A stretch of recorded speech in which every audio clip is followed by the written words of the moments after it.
Greetings, adventurers. You're listening to The Quiet Journeys of Professor Atwood with me, Professor Atwood. I'm glad you're here, and I can't wait to tell you about my latest journey. Don't worry, it's a safe space. I'll handle all the danger for you. I designed these stories to help you relax, chill anxiety, and go to sleep. Maybe they'll even put a smile on your face, even if it's a sleepy smile. So please, settle in, relax, and prepare to quietly drift off with me to parts known, unknown, and even some places in between. Comfortable? Very well. Let's get underway.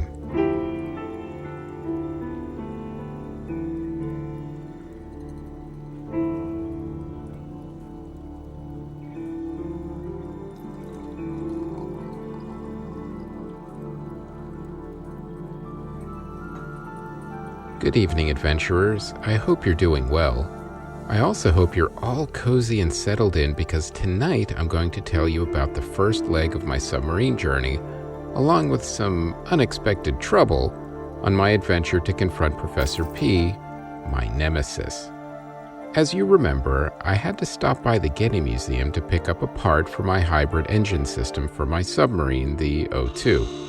Yes, it's an art museum, but as I've said before, it's a little-known fact that they have a propulsion lab underneath all the artwork storage facilities underground.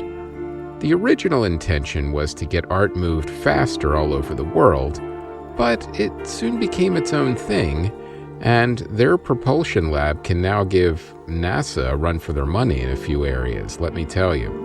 Anyway, I picked up the hybrid wet system from Professor Cook. It was short for Water Engine Transformational System and would upgrade my existing hybrid engine with water desalination and molecular splitting technology to harness the energy from seawater used in conjunction with kinetic energy harnessed from the ocean itself. It was a balancing act with total energy expended versus total energy gained and converting it, but the net gain would ultimately be more energy and give me unlimited potable water, so it was win-win. Now, I was on my way to confront Professor P, and I would have to figure out how to defeat him. If I did, he said he would disclose the whereabouts of Professor Sampson, my old mentor. Now, as I've said before, when I first learned of Professor Sampson's sudden and mysterious disappearance, I did try to find him, but I had no luck and eventually had to give up the search. But again, I never lost hope. I wasn't the only one hoping I would find Professor Sampson either. Professor Cook from the Getty was romantically involved with him a while back and also searched for him when he disappeared. She also hoped I would find him, and I assured her I would do my best. Anyway, I'll tell you all about journeying under the sea alone in my submarine in a moment. First, I want to tell you about a few things. Now that we're back to our regular schedule after taking some time off in July, you may have noticed something new in the podcast show High Speed System Feed. That's right, we've added Professor Atwood's Sleepscapes, at my request of course, to give you more adventures per month. These sleepscapes are pulled directly from my adventures with all the music and sounds we collect on our journeys. We then remix and remaster them and make them longer so you can create your own adventure in your mind as you settle in and drift off to sleep. Oh, and as always, don't forget to rate and review the show and maybe post about the show, as that's how other adventurers find us. And if you want more info, merchandise, and donation and Patreon subscription options that will give you some ad-free options, you can always go to whitecatentertainment.com. All right, let's get back to the story. I had launched from my submarine dock near Long Beach after some extensive upgrades by Frank the mechanic and his team, with perhaps some moral support from Frank's pet cricket Barney as well.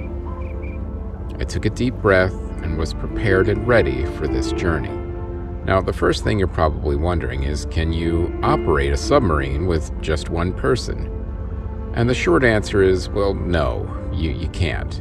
at least not for extended periods of time. However, I had implemented some fairly robust automation subroutines and had upgraded them and made them more comprehensive than ever while preparing for this trip without Bradley.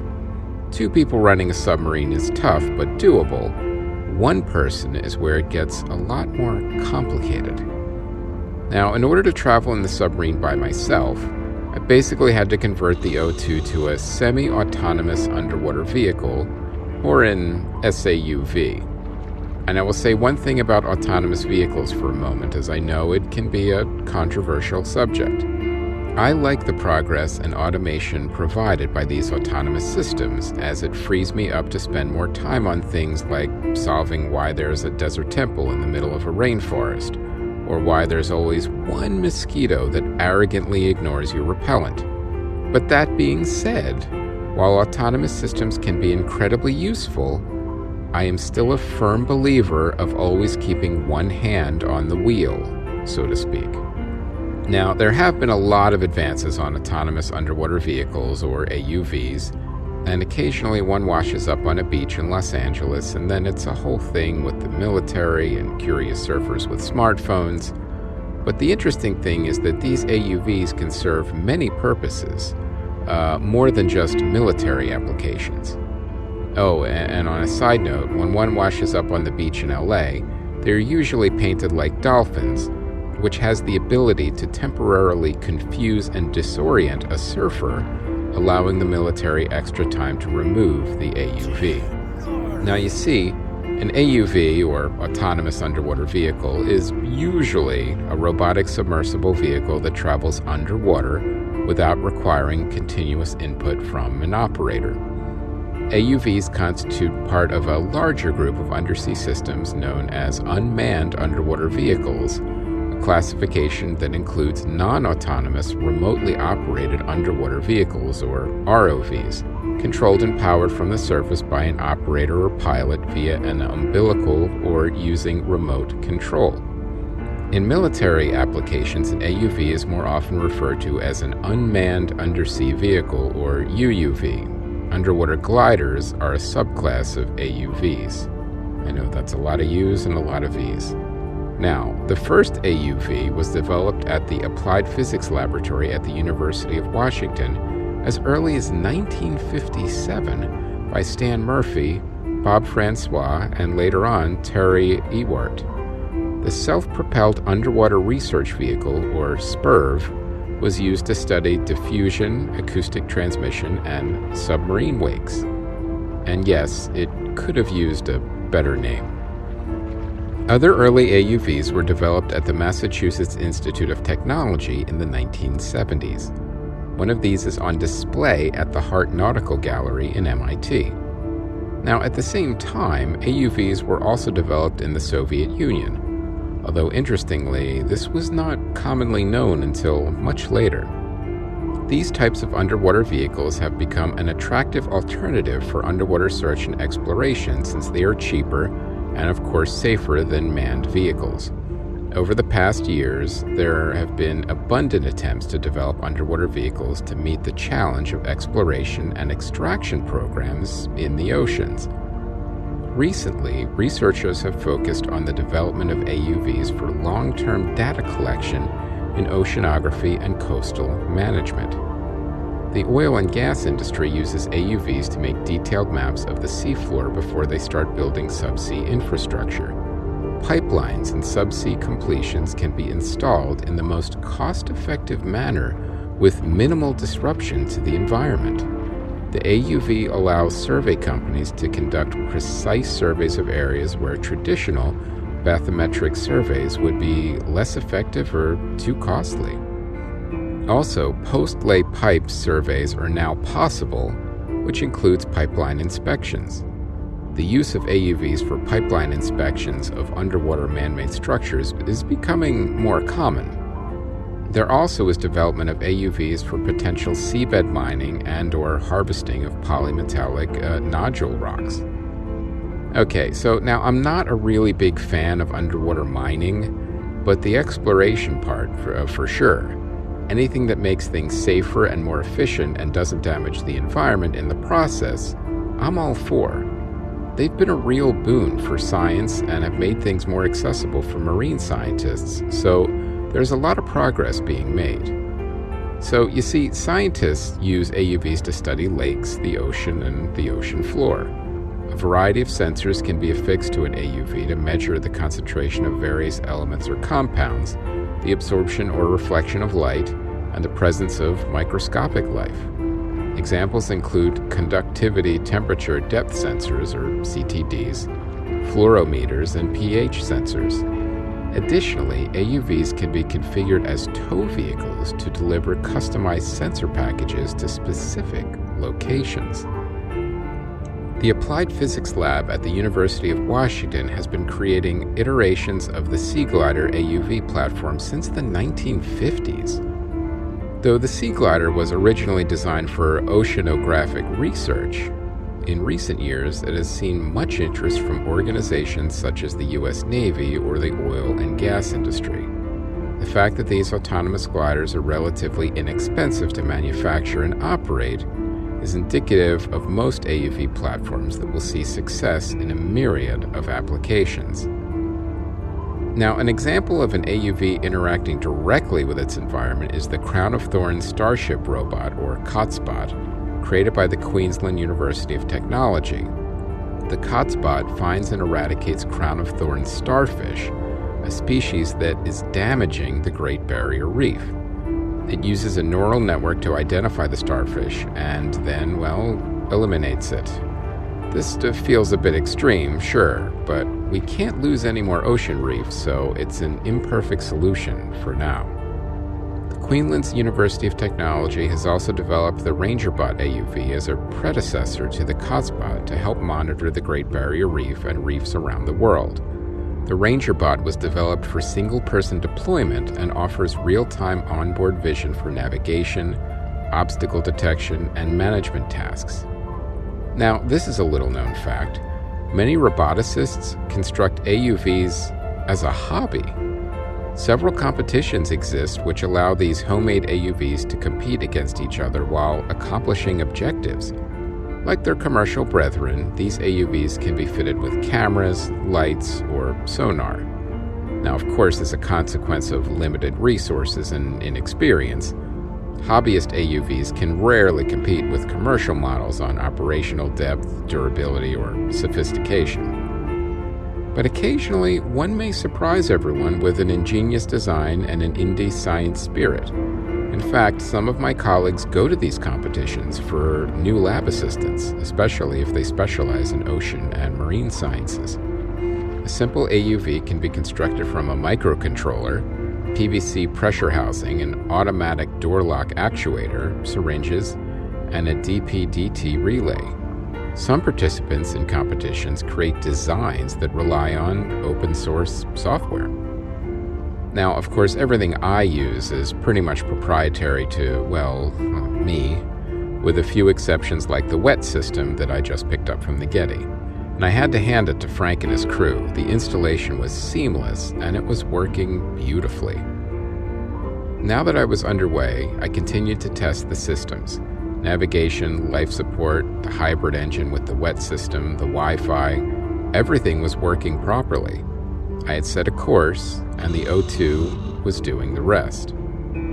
But you probably have another question by now, and that's, where was I going? Well, Professor P didn't waste any time with riddles or codes.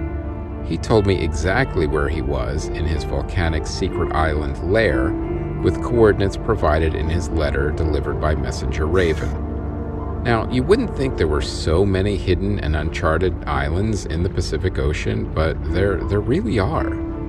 Between my friend Benny's hidden vacation island and Professor P's volcanic lair, and of course that one island with the ancient temple and the T-Rex guarding it, there's quite a few of them, and each of them have their own form of camouflage to keep themselves hidden. Benny uses a holographic aqua camouflage system, and Professor P just makes his look like an active volcano. I mean, he tells everyone it's an active volcano too, but most scientists and adventurers just roll their eyes and know it's all just smoke and mirrors. In fact, it's literally smoke and mirrors, as he has a large smoke machine billowing smoke, and then mirrors to make it look like there's more lava and smoke than there really is. And the lava is just thickened syrup with food coloring that's heated and set to roll down the volcano facade at regular intervals, which interestingly makes the lava edible, but I don't think I'd recommend eating it. Now, granted, I've never been there before, but this isn't speculation. I had actually overheard some of his minions brag about it when we accidentally ran into them during a search for a lost, enormous blue-white sapphire in the jungles of Malaysia. Okay, well, technically it was a rainforest, but when you're in the middle of one, it's hard to tell the difference, and naming it feels like unnecessary semantics. Anyway, after dealing with an albino panther, a hidden underground temple, and some rather clever spike traps, my team and I got to the enormous blue-white sapphire first, and now it's resting comfortably in the National Museum of Malaysia, despite fears of curses and spiritual retribution. But back to the issue at hand. Like I said, Professor P gave me exact coordinates to his hidden volcano island lair, the home of the Infinite Science Cabal, so I knew exactly where I was going. Now, this actually had me concerned, a bit more. Usually an evil nemesis likes to play more games, especially when trying to find him, but he explained in his letter his challenge was a bit more ambitious than he had originally planned, and he was running behind schedule. So he had to cut an ornate, complex location challenge that he had originally planned due to time and budget constraints. Now, personally, I didn't really care about his evil scientist project management issues, but they did indeed benefit me, as I would be able to get to his lair quicker to confront him, and hopefully that would also lead me to Professor Sampson quicker as well. Things were running smoothly, and I could check all the systems from a tablet that I had on me and charged at all times. So I took a moment to make myself a snack in the galley, and then I played a couple of retro games, including Donkey Kong and this ninja fighting one called Bad Dudes, and it is hilariously fun. It is basically the embodiment of how Japanese video game designers saw America in the 1980s. Two muscular secret agents, or just some kind of agents, have to battle a bunch of ninjas to save the president. It's just as delightful as it sounds. So far, the trip was relaxing and uneventful, and it gave me time to unwind and collect my thoughts. In fact, as I sat down to read one of my books, I was thinking that maybe I had put in too much automation, and there was too little for me to do. And then that thought became very short-lived, as a warning light started to flash along with a gentle buzzer, indicating a problem. I quickly checked my tablet and saw it was the ballast tanks. Not the best news for starting off on a new adventure, that's for sure. I immediately surfaced as I could not do a thing while they were full of water. I would need to get in there myself and see what was going on. It looked like some kind of leak or rupture, but I couldn't be sure just yet. I would have to inspect the tank from the inside.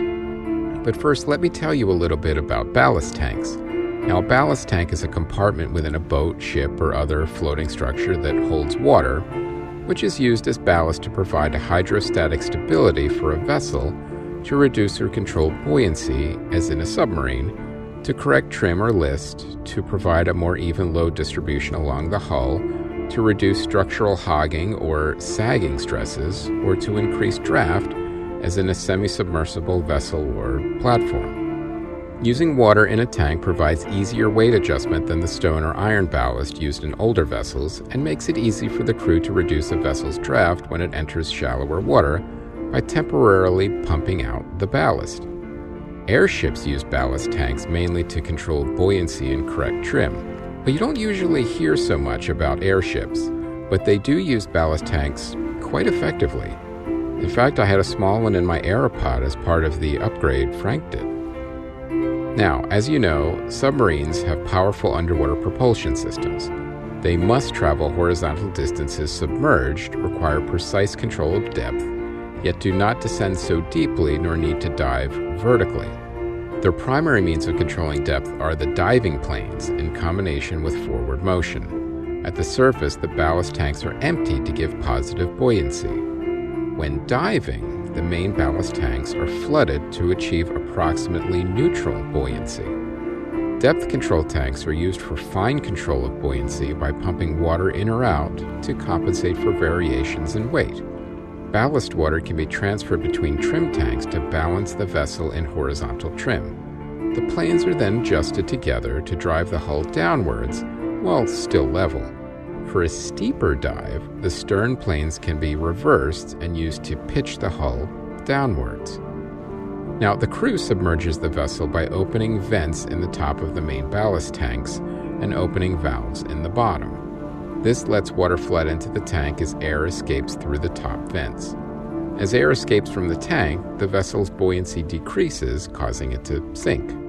For the submarine to surface, the crew shuts the vents in the top of the ballast tanks and releases compressed air into the tanks. The high-pressure air accumulates at the top of the tanks, and the air pocket pushes the water out through the bottom valves and increases the vessel's buoyancy, causing it to rise. Now, as it rises, hydrostatic pressure decreases, causing the air to expand in the tanks and accelerate until the excess air escapes through the bottom valves and maximum buoyancy occurs. A submarine may have several types of ballast tanks: main ballast tanks for diving and surfacing, and trimming tanks for adjusting the submarine's attitude, both on the surface and when underwater, and depth control tanks for fine adjustments of buoyancy.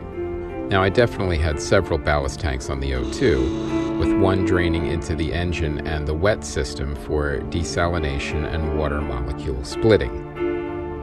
Now, I'd have to inspect all of them to see what was going on, but it didn't make sense. Frank and I went over the O2 with a fine-toothed comb during final inspections.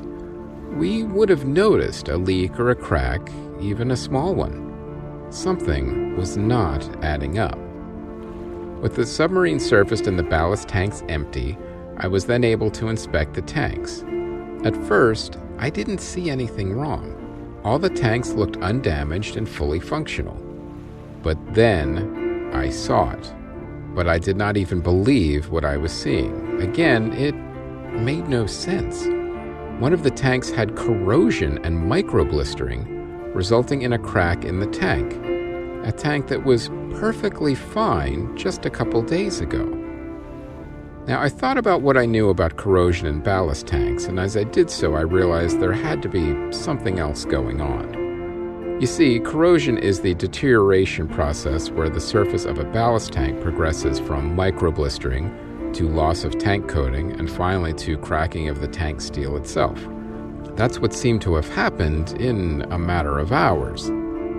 Now, effective corrosion control in segregated water ballast spaces is probably the single most important feature, next to the integrity of the initial design, in determining the ship's effective lifespan and structural reliability.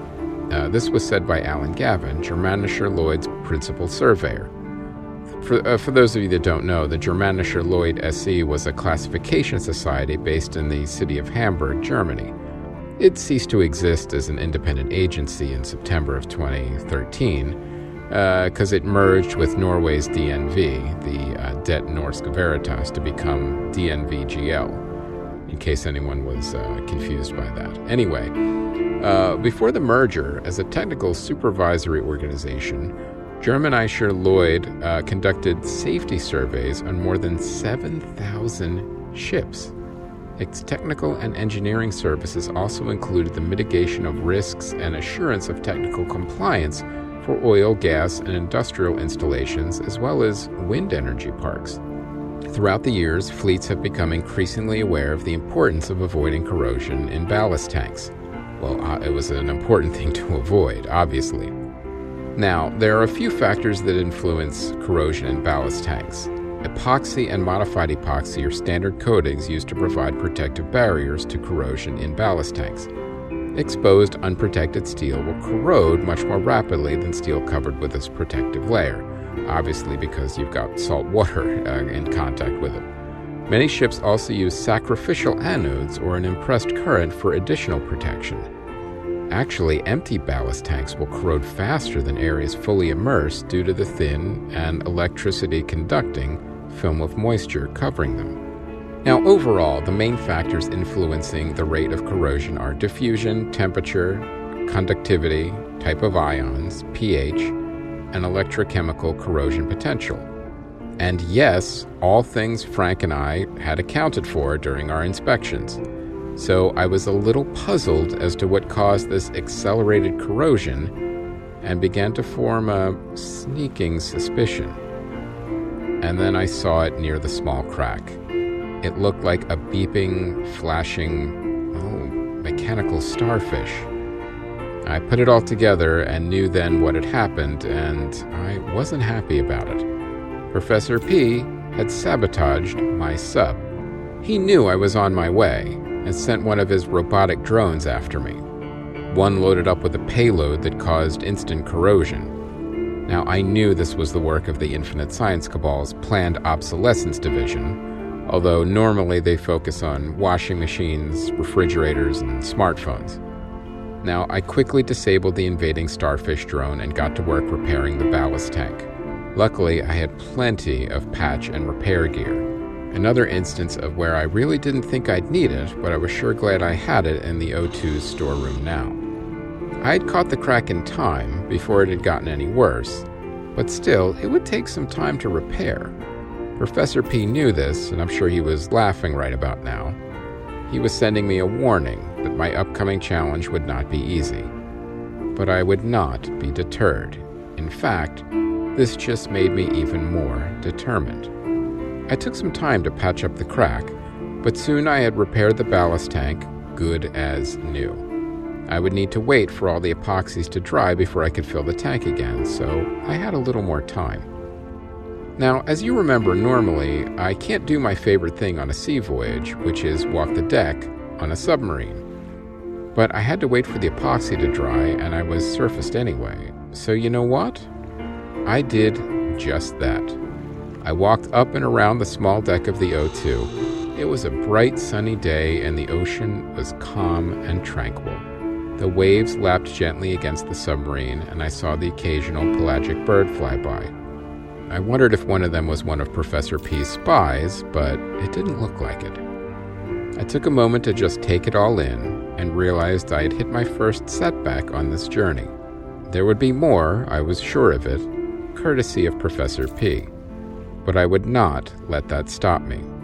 I would defeat him and find my lost mentor. Full speed ahead. And I will tell you all about the next leg of my journey next time. But before I end this evening's story, I want to talk to you about something. Expectation. And it can be a tricky one. You always hear, manage your expectations if you're thinking too positively, and then, what did you expect when something negative happens? On an adventure, you can get kind of caught in both of those traps when something bad happens or you have a serendipitous discovery. So my advice is to let both of these constraining thoughts go. No expectation is going to be met exactly, and that's perfectly fine, and that's not how adventures in life work anyway. Look, you can manage your expectations, but why? Your expectations should be to the moon and back. Why not? Don't you deserve it? And when something good happens, why didn't you expect it? It has nothing to do with managing expectations, expecting them, or expecting the unexpected. The key is to understand your expectations. They're yours, high or low, reasonable or slightly outside of reasonable. They're yours and they'll guide you if you let them. Make expectations worthwhile companions to your adventure, not rude, impolite bystanders. And, after all, as fellow adventurers, I expect great things from you. Good night and safe travels. The Quiet Journeys of Professor Atwood was created, written, and performed by Chris Mancini and produced by White Cat Entertainment. It is a work of fiction. Maybe. Music and sound design by Ron Tansky at rontanskymusic.com. For more info and merchandise, including t-shirts, mugs, and blankets, go to whitecatentertainment.com.